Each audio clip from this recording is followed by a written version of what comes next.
Hello and welcome back friend. આપણે આજે અભ્યાસ કરવાનો છે સ્વાધ્યાય 13.1. બરોબર છે. એના પહેલા પ્રશ્નની રકમ આપણે વાંચીએ. બે ઘન પૈકી પ્રત્યેકનું ઘનફળ 64 સેમી ઘન હોય તેવા બે ઘનને જોડવાથી બનતા લંબઘનનું કુલ પૃષ્ઠફળ શોધો. હવે બે ઘન છે, એ બે ઘનના પ્રત્યેક ઘનનું ઘનફળ તમને દઈ દીધું છે 64 ઘન સેમી. હવે આ બે ઘન છે એ ભેગા કરી દીધા. એ બે ઘન ભેગા કરી દો એટલે એનો આકાર લંબઘન બની જાય. તો આ બે ઘનને જોડવાથી બનતા લંબઘનનું કુલ પૃષ્ઠફળ શોધો. આ બે સમઘનને ભેગા કરી દો એટલે જે નવો આકાર બને એ લંબઘનનો આકાર બને. પણ લંબઘનના આકારમાં તમારી પાસે એલ, બી કે એચ કંઈ છે નહીં. પણ સમઘનનો તમે એ છે શોધી શકો છો. કેના ઉપરથી? તો કે તમને સમઘનનું ઘનફળ આપી દીધું છે ને, એ સમઘનના ઘનફળ ઉપરથી તમને એ મળી જશે. જો કઈ રીતના? સમઘનનું ઘનફળ બરાબર શું છે એનું સૂત્ર સમઘનના ઘનફળનો? એનો ઘન. સમઘનનું ઘનફળ કેટલું આપ્યું છે? તો કે 64 આપ્યું છે. 64 બરાબર એનો ઘન. હવે આપણે એના ઘનનું કામ નથી પણ એનું કામ છે. તો બે બાજુ ઘનમૂળ કરો. એ ઘનનું ઘનમૂળ કરો તો શું આવે? એ. 64 નું ઘનમૂળ કરો તો શું આવે? 4.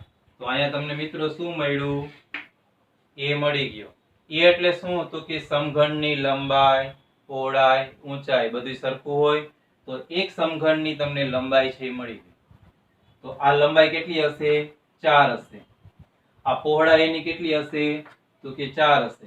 ઊંચાઈ 4 હશે, પહોળાઈ 4 હશે. પણ જે નવો આકાર લંબઘન બને છે એની લંબાઈ કેટલી હશે? તો કે આ 4 અને આ 4 બે 4 4 હોય. આ સમઘન છે એની 4, આ સમઘન છે એનું 4. બે સમઘન ભેગા કરી દો એટલે નવી લંબાઈ તમને કેટલી મળે? 8 મળે. કેટલી મળે? 8. સમજાણું? હવે જો ત્રણેયના માપ આપણે લખી નાખીએ. માટે L બરાબર કેટલા થશે? તો કે 4 + 4 8. B કેટલા થશે? તો કે B છે એટલે પહોળાઈ, પહોળાઈ તમારી 4. h એટલે ઊંચાઈ, ઊંચાઈ તમારી આ કહેવાય, કેટલી આવશે? તો કે 4. સમજાઈ ગયું? હવે આપણે કુલ પૃષ્ઠફળનું સૂત્ર મૂકવાનું છે. લંબઘનનું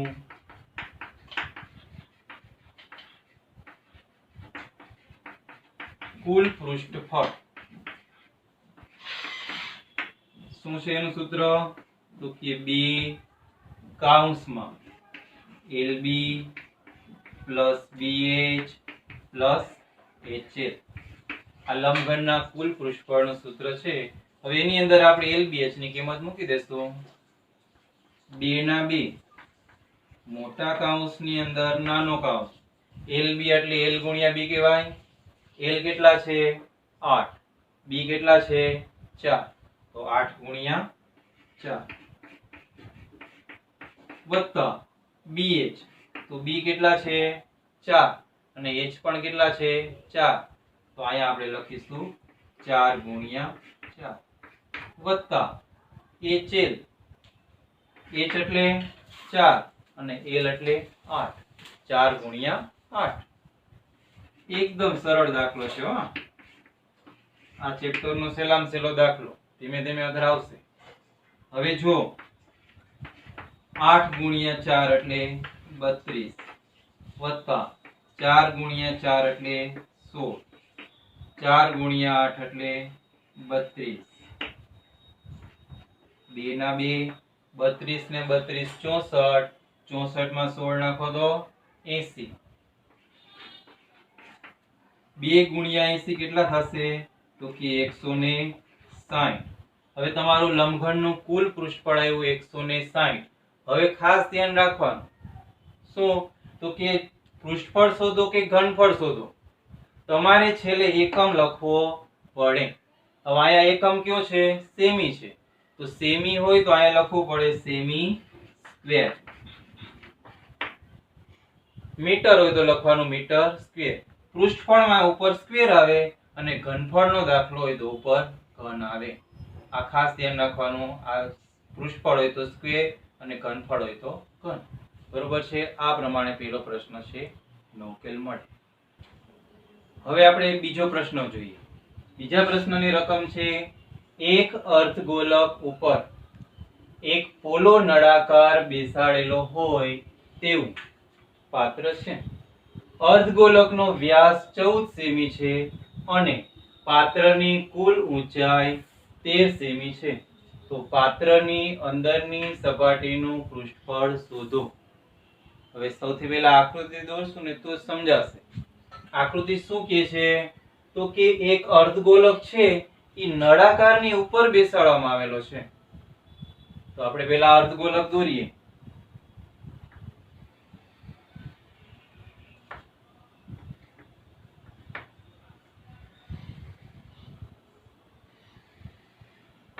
અર્ધગોલક છે. અર્ધગોલકનું કેન્દ્ર, આ એની ત્રિજ્યા, બને ત્રિજ્યા જેટલી હોય એટલી જ એને અર્ધગોલકની ઊંચાઈ હોય. આખા ગોળાની ઊંચાઈ એટલે વ્યાસ, પણ અડધા ગોળાની ઊંચાઈ એટલે ત્રિજ્યા. હવે આ અર્ધગોલકની ઉપર છે ને એક નળાકાર બેસાડેલો છે. તો ઉપર આપણે એક નળાકાર દોરીએ.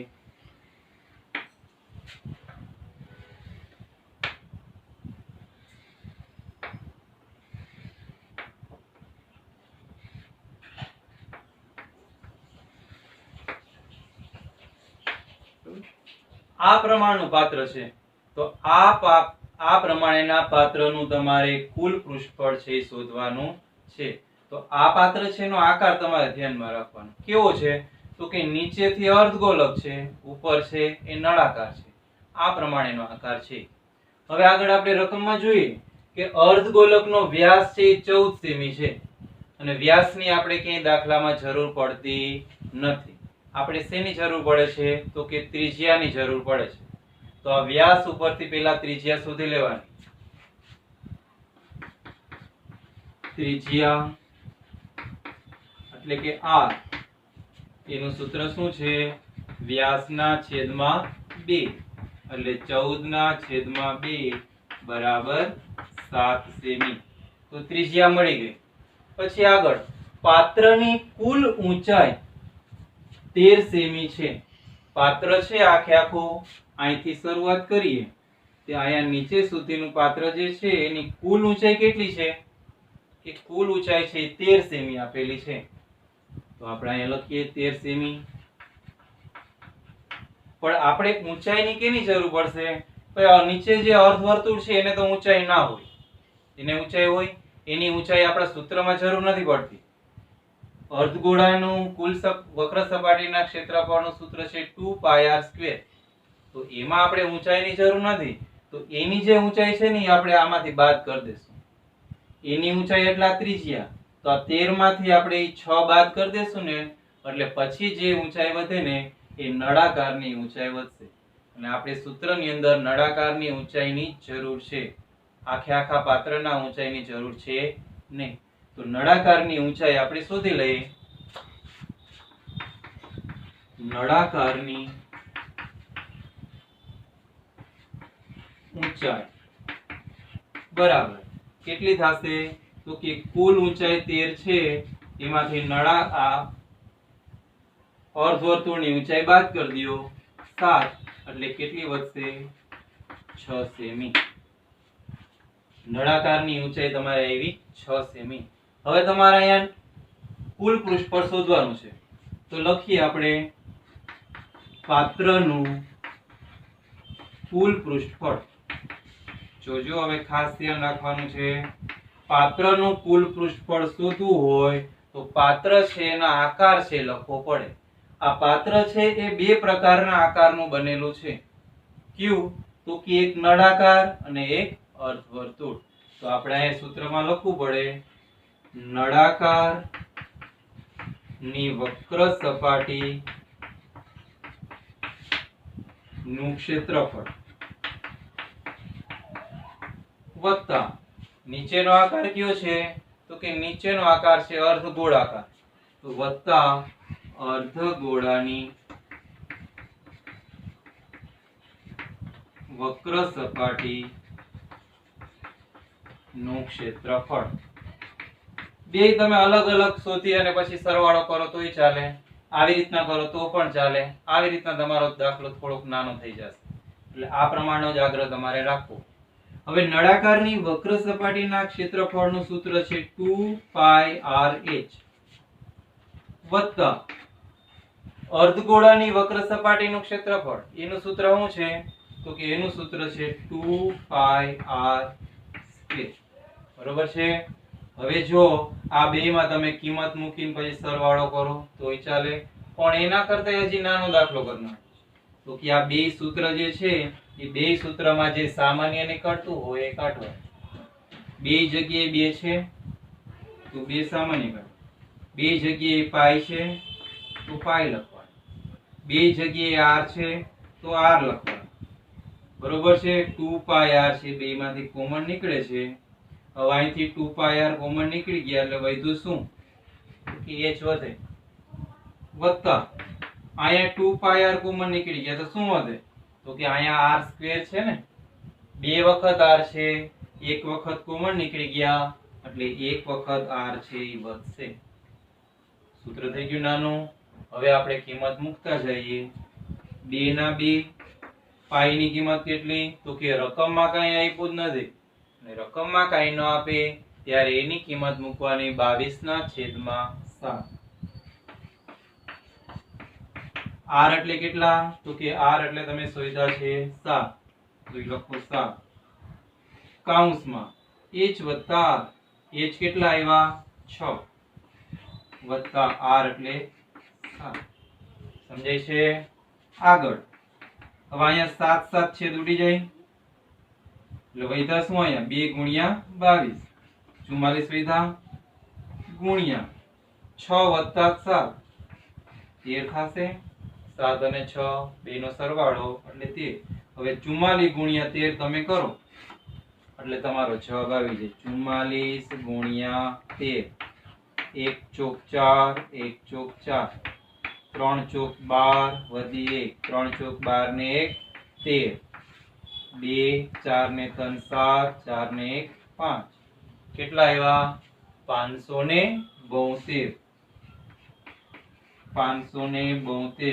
પાછળ એકમ કયો લગાડવાનો? તો કે જોવાનું રકમમાં. સેમીમાં આવ્યું છે તો અહીંયા એકમ લગાડવાનો સેમી. પછી પૃષ્ઠફળ છે કે ઘનફળ? તો કે પૃષ્ઠફળ છે એટલે ઉપર લગાડવાનો છે. તો તમારા અંદરની સપાટીનું કુલ પૃષ્ઠફળ મળ્યું 572 સેમી સ્ક્વેર.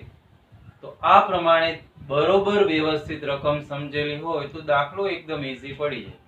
આકૃતિ વ્યવસ્થિત દોરાવી જોઈએ, વ્યવસ્થિત સમજાવવી જોઈએ. હવે ત્રીજો પ્રશ્ન જોઈએ.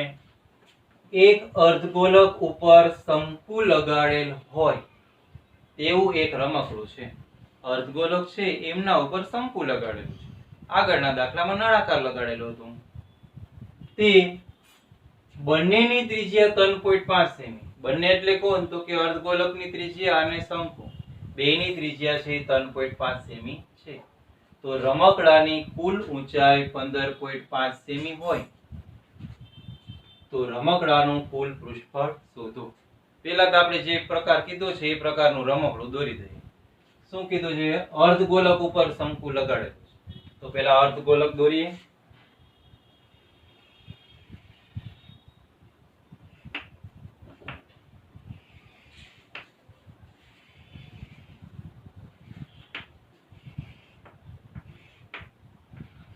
આને આર કહેવાય, આને આર કહેવાય. હવે એમના ઉપર શંકુ લગાડેલું છે. બરોબર? આ શંકુ એમના ઉપર લગાડેલું છે. આ શંકુની ઊંચાઈ કહેવાય. આને શંકુની ઊંચાઈ કહેવાય. આ શંકુની લંબાઈ છે, સોરી ત્રાસી ઊંચાઈ છે. આ ત્રિજ્યા છે. આ પણ એની અર્ધગોળાની ઊંચાઈ છે. હવે આગળ શું કીધું છે? તો કે રમકડાની કુલ ઊંચાઈ 15.5 સેમી છે. આખે આખું રમકડું ટોચથી નીચે તળિયા સુધી છે તો એની ઊંચાઈ તમને આપી છે 15.5. 15.5 આખા રમકડાની ઊંચાઈ છે. હવે આપણે આખા રમકડાનું ક્ષેત્રફળ શોધવાનું છે. તો સૌથી પહેલા આપણે ઉપરનો આકાર પાય RL એટલે કે શંકુની વક્ર સપાટી શોધવી પડે. નીચેનો આકાર અર્ધગોળાકાર એટલે કે 2πr² આપણે શોધવું પડે. તો પાય RL પહેલા આપણે નોખા તારવીને મૂકી દઈએ. r એટલે કેટલા? r એટલે શંકુની ત્રિજ્યા અને અર્ધગોળાની ત્રિજ્યા બે સરખી જ છે કીધું છે ને આગળ. શંકુ લગાવેલ હોય તેવું રમકડું છે અને બંનેની ત્રિજ્યા 3.5 છે. એટલે બેયની ત્રિજ્યા સરખી જ છે અને એ છે 3.5. r બરાબર 3.5 સેમી. બરાબર. પછી શેની જરૂર પડે? તો કે આપણે શંકુની ઊંચાઈની ત્રાસી ઊંચાઈની જરૂર પડશે. તો શંકુની ત્રાસી ઊંચાઈ ક્યાંય તમને આપેલી છે નહીં. રકમમાં ક્યાંય ત્રાસી ઊંચાઈ આપી નથી. તો તમે યાદ કરો આપણે ઇન્ટ્રોડક્શન વિડિયોમાં ચર્ચા કરી હતી કે ત્રાસી ઊંચાઈ ન આપી હોય ત્યારે આ સૂત્ર મૂકવાનું L² બરાબર h² વત્તા r². આ સૂત્રમાં તમે કિંમત મૂકી દો એટલે તમને L મળી જાય. પણ L મળે ક્યારે? તો કે r અને h તો બે હોવા જોઈએ ને શંકુના. શંકુનો r છે પણ હજી તમારી પાસે h નથી. તો શંકુની ઊંચાઈ પહેલા શોધી લઈએ પછી ત્રાસી ઊંચાઈ મળશે. શંકુની ઊંચાઈ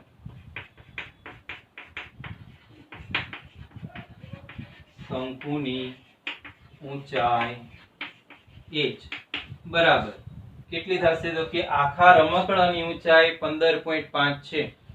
15.5 આખા રમકડાની ઊંચાઈ છે. એમાંથી આપણે અર્ધગોળાની ઊંચાઈ બાદ કરવાની.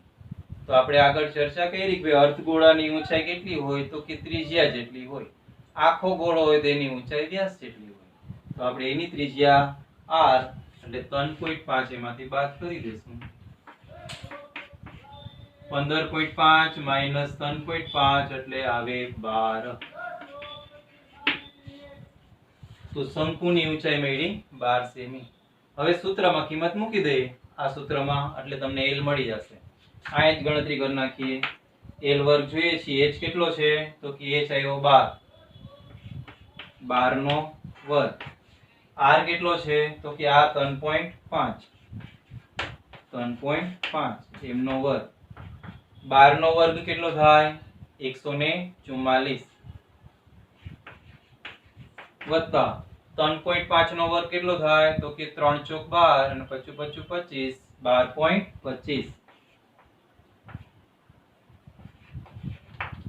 ઈ તમને ટ્રીક સમજાવું કે જ્યારે એકમના સ્થાનમાં 5 હોય અને એનો વર્ગ કરવાનો હોય તો શું કરવાનું હોય?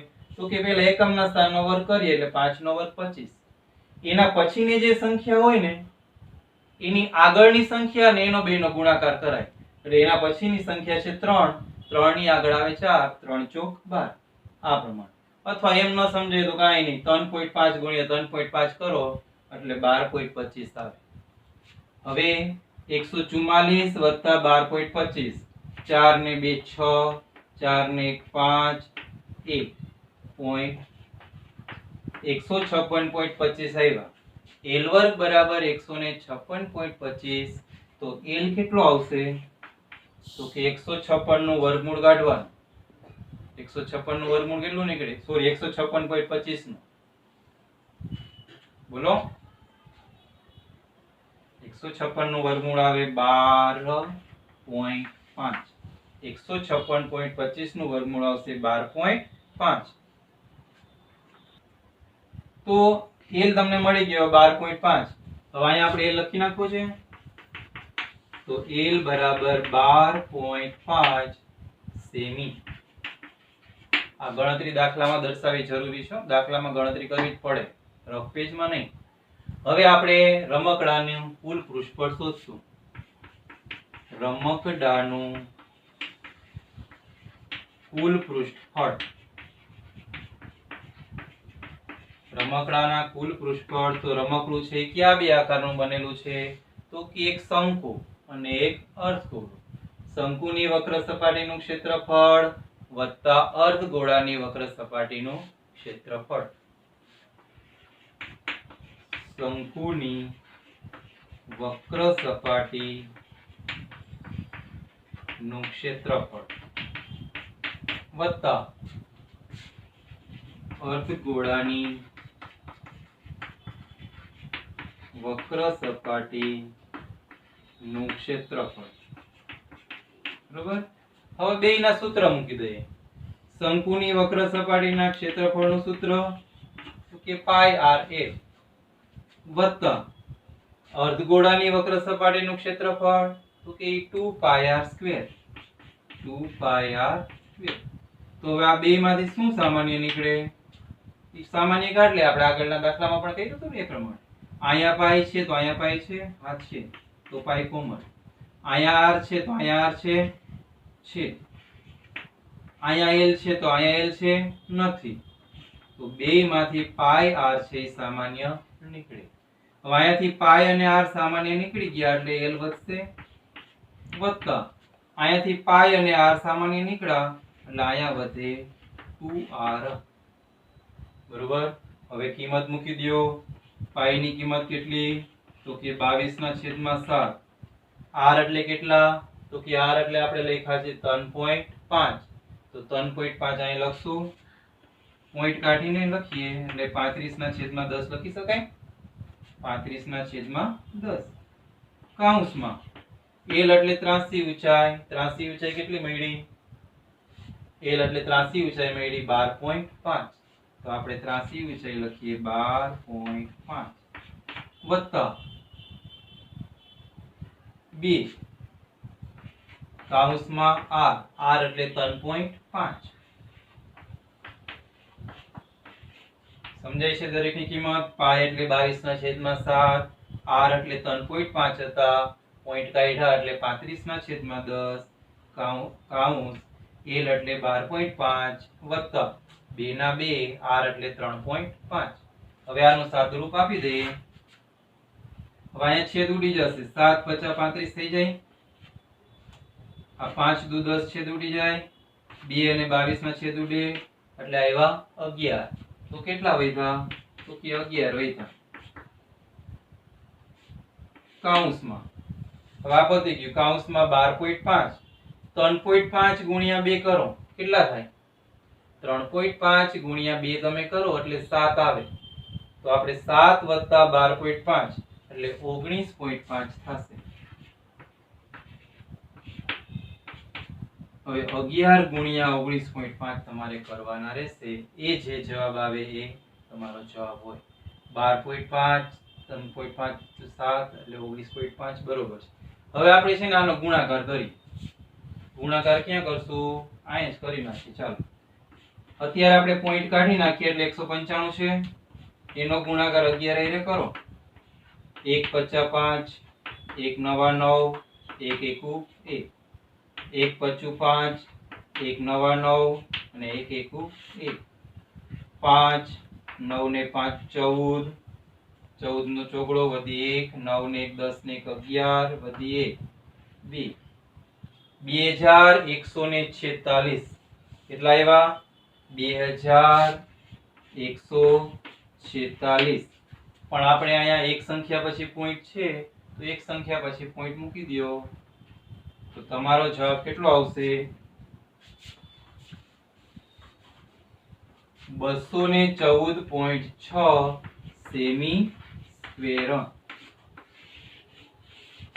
તો રમકડાનું કુલ પૃષ્ઠફળ આવ્યું 214.6 સેમી સ્ક્વેર. હવે ચોથો પ્રશ્ન જોઈએ. ચોથા પ્રશ્નની રકમ વાંચીએ તો કે 7 સેમી બાજુના માપવાળા સમઘનની ઉપર આ જે નીચે આપણે સમઘન જે આપણે દોરેલો છે એની દરેક બાજુના માપ કેટલા છે? 7. એની લંબાઈ 7, એની પહોળાઈ 7, એની ઊંચાઈ પણ 7. 7 સેમી બાજુવાળા સમઘનની ઉપર એક અર્ધગોલક મૂકેલો છે. હવે જે સમઘન છે એમના ઉપર એક અર્ધગોળો મૂકેલો છે. તો આ અર્ધગોળકનો મહત્તમ વ્યાસ શું હોઈ શકે? હવે આ ગોળો જે મૂક્યો છે એનો વધારેમાં વધારે વ્યાસ કેટલો હોઈ શકે? તો કે જે સમઘનની જે લંબાઈ છે એટલો એનો મહત્તમ વ્યાસ હોઈ શકે. તો અર્ધગોળાનો મહત્તમ વ્યાસ 7 છે એમ આપણે કહી શકીએ. બરોબર છે, તો આનો વ્યાસ આવશે 7. તો આ રીતે બનેલા પદાર્થનું કુલ પૃષ્ઠફળ શોધો. હવે આ રીતે જે આ પદાર્થ આકૃતિમાં દોરેલો છે એનું કુલ પૃષ્ઠફળ શોધવાનું છે. તો એ પૃષ્ઠફળ કઈ રીતના મળશે? તો કે સૌથી પહેલા આપણે સમઘનનું કુલ પૃષ્ઠફળ શોધવાનું. અર્ધગોળાનું વક્ર સપાટીનું ક્ષેત્રફળ શોધવાનું. અર્ધગોળાની વક્ર સપાટીનું ક્ષેત્રફળ શોધાઈ જાય પછી હવે આ જો અર્ધગોળો છે એ સમઘન ઉપર નીચે વર્તુળાકાર ભાગ રોકે છે. એ અર્ધવર્તુળાકાર ભાગ છે એનું ક્ષેત્રફળ તો આમાં આવી ગયું સમઘનના કુલ પૃષ્ઠફળમાં. તો છેલ્લે છે ને એ અર્ધવર્તુળનું ક્ષેત્રફળ આપણે બાદ કરવાનું રહેશે. સમજાઈ ગયું? ફરીથી આકૃતિ બરોબર સમજાવી જોઈએ. શું કરવાનું છે? તો કે આ સમઘનનું કુલ પૃષ્ઠફળ શોધવાનું, અર્ધગોળાની વક્ર સપાટીનું ક્ષેત્રફળ શોધવાનું, પછી અંદર નીચે જે આ તેનું તળિયું અર્ધગોળાનું જે તળિયું છે એ તળિયું જે જગ્યા રોકે છે ને એ જગ્યા આપણે બાદ કરવાની છે. કારણ કે એ જગ્યાનું ક્ષેત્રફળ તો સમઘનમાં આવી ગયેલું છે એટલે એ છેલ્લે આપણે બાદ કરી દેવાનું. સમજાઈ ગયું? તો આ પ્રમાણે આપણે આકૃતિનું ક્ષેત્રફળ દોરશું. હવે આપણે જરૂર કેની પડશે? તો કે જરૂર પડશે આપણે a ની. એ તો તમને દઈ દીધો છે. કેટલા આપ્યા છે? 7 સેમી. સમઘનની લંબાઈ, પહોળાઈ, ઊંચાઈ બધી સરખું હોય એ તમને 7 સેમી. પછી આપણે અર્ધગોળાનું ક્ષેત્રફળનું સૂત્ર 2πr². એટલે ત્રિજ્યાની જરૂર પડશે. તો ત્રિજ્યા કેટલી હશે? તો કે ત્રિજ્યા કેટલી હોય? તો કે સમઘનની જેટલી લંબાઈ છે એ અર્ધગોળાનો વ્યાસ કહેવાય. એ વ્યાસ ઉપરથી આપણે ત્રિજ્યા મળશે. તો ત્રિજ્યા આવશે વ્યાસના છેદમાં 2. વ્યાસ એટલે 7/2. હવે આમ નામ આપણે રાખશું, છેદ ઉડાડવા નથી, પોઈન્ટમાં નથી રૂપાંતર, કારણ કે આગળ છેદ છે ઉડી જશે. હવે આપણે જોઈએ પદાર્થનું કુલ પૃષ્ઠફળ. પદાર્થનું કુલ પૃષ્ઠફળ. હવે આપણે ફરીથી આ બાબત ખાસ ધ્યાનમાં રાખશું. કુલ પૃષ્ઠફળ માટે કેટલા આકાર લેવાના છે? તો કે એક આકાર એટલે આ સમઘન. સમઘનનું કુલ પૃષ્ઠફળ.